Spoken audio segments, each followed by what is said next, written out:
Only about 2% of you guys are subscribed to the channel. So I really hope you guys would hit that subscribe button so we can get to 1K subscribers by the end of this weekend. And as soon as we can, so we can get this channel out the mud and get this out on the algorithm so we can be in high standing for the 2024 election year. Hello, everyone.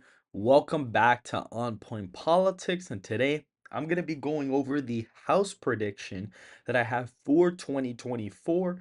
I just want to say before we get started, if you do enjoy the video, please like the video, subscribe to the channel, and share this video with a friend so we can get the channel out on the algorithm. And I really appreciate all the support we've been getting. We are currently, as of right now, at 1,210 subscribers. We passed the 1K mark and we blew expectations and we gained an extra 200 subscribers. We might even hit even more subscribers as the night goes on because the previous video with the election weekly update is skyrocketing to almost 10K views, and this is going to come out. And depending on how well this does, this may also provide some subscribers to the channel. But I'm very appreciative of all the support that we have, and somebody had requested me to do this house prediction, and so we're going to be going over my house prediction for 2024. Now, if some of these districts do have like something here and they have NA, I'm not gonna touch them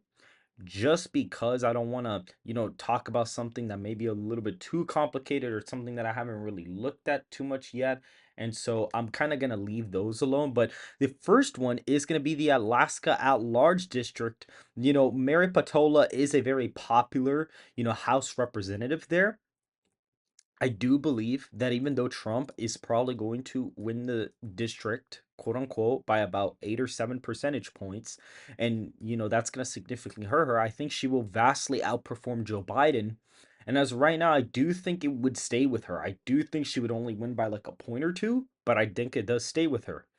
The Arizona's first district in the House voted 0.9 in 2022, 1.5 in 2020. This is, in fact, a Republican or a Democratic district on a presidential level. It is a presidential year, but with me projecting Trump to win Arizona, I am going to give this to the Republican.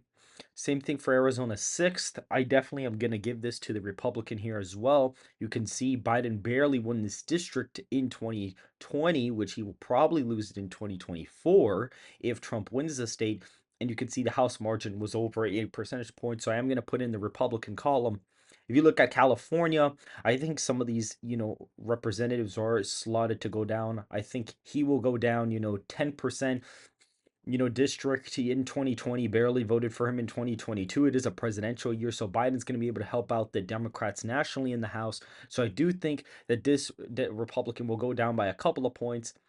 I think that Valado will also go down as well. However, Mark Garcia is an electoral juggernaut and always tends to hold on. I think that Calvert will probably hold on to this district. I think Steele more than likely will probably be able to hold on just because Trump's going to improve in this district, and it is a pretty wide gap in the performance there. And so I do think she'll probably be able to hold on. Katie Porter is running for U.S. Senate, and I think that because she won it by 3.4, it is a heavy district for the presidential level, so I think it's going to stay Democratic.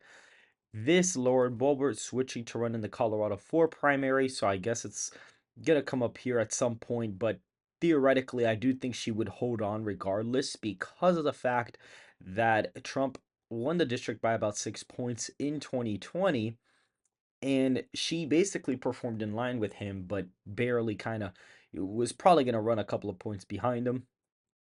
I think Colorado 8th will probably hold on at the presidential level. If you look at Iowa, or actually, if you look at this district in Connecticut, it will probably hold on by a likely margin, more than likely. I don't really see why it wouldn't, especially with Biden being on top of the ticket.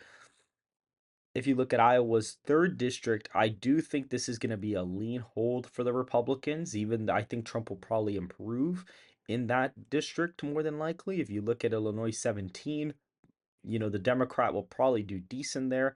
However, it kind of depends on where this district is located. It could be likely or lean. So for the sake of the video, I am going to put it at lean.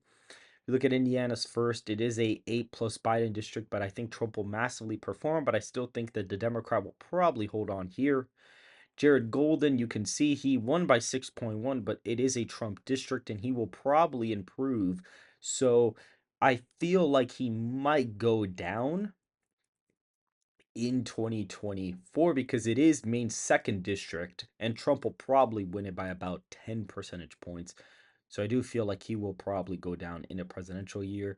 The Alyssa Slotkin seat, it is a really close, seat on the presidential level. However, on that down ballot level, it does go pretty damn. But I think because the incumbent's not there, because it's such a close district and Trump is projected to win Michigan as of today's video, I am going to put it in the lean Republican category. If you look at Michigan's 8th, it is a 2-point district, massive overperformance in 2022, and the incumbent is not running for reelection. So I do think this would be a Republican flip. If you look at John James, he probably holds on. Trump will probably improve in this district, and John James is a respectable, figure in the Michigan GOP. Angie Craig will probably hold on to her seat in Minnesota. Zinke will more than likely hold on by a likely margin. Don Davis will probably, let's see, more than likely, I'm going to put it in the Dem seat. Incumbent not running in North Carolina. These are a bunch of people that are not running. And so I'm going to leave these here. Just for now, I'm going to leave them there. Look at Don Bacon, Nebraska's second district. I do believe that he will hold just because he is more of the establishmentarian kind of Republican, and Biden will probably hold on to the district. And so he will probably hold on in that seat. I think in New Jersey, 7th. Biden will probably run up the score in this district, and more than likely, that seat will hold them or will probably flip back to the Democrats.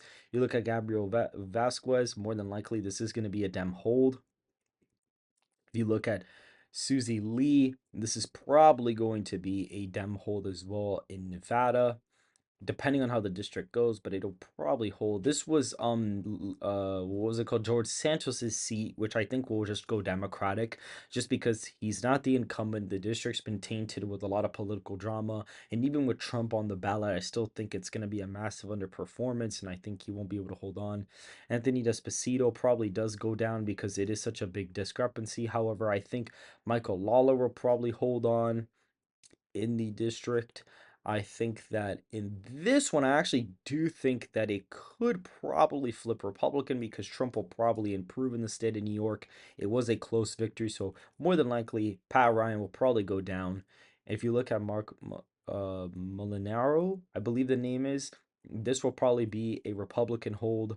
Same thing here, will probably be a Republican hold as well. If you look at the Ohio district here, it will probably still be a hold. If you look at Ohio's 9th, this will more than likely be a Republican flip. Or actually, let's see, 1983. Ooh, actually, maybe not. It will probably hold because this is a long time representative here since 1983. So more than likely, this may actually hold.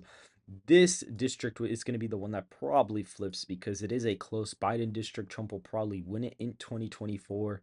And so the Trump's going to carry that district to them. I think that more than likely this lady goes down just because it is such a big Biden district in Oregon, barely won in 2022.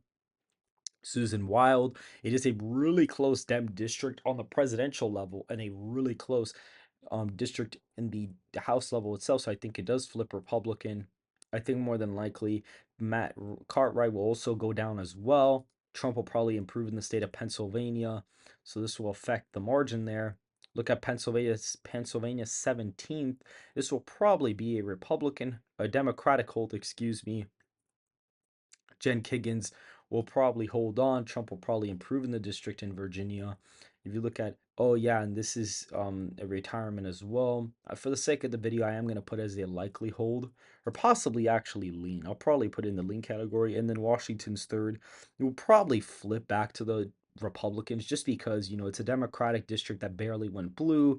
The district is almost a 5-point district and it will probably go at a 5-point margin in 2024 or more because of Trump being on the ballot. And right now, I have the House of Representatives of 226 Republicans to 209 Democrats. This is currently what I have for the House prediction right now, and there's still a lot of room for Republicans to grow as there are a lot of lean districts here, and even the Alaska seat would probably be one of the closest here. And so this is pretty much it for this video, guys. If you guys did enjoy the video, please hit the like button, subscribe to the channel, share this video with a friend so we can get it out of the algorithm. I'm hoping to hit 2K at some point, in the next 2 weeks. I'm thinking 3K by the end of the month at this point, based off of the rate we're going, but we'll see how soon we get there.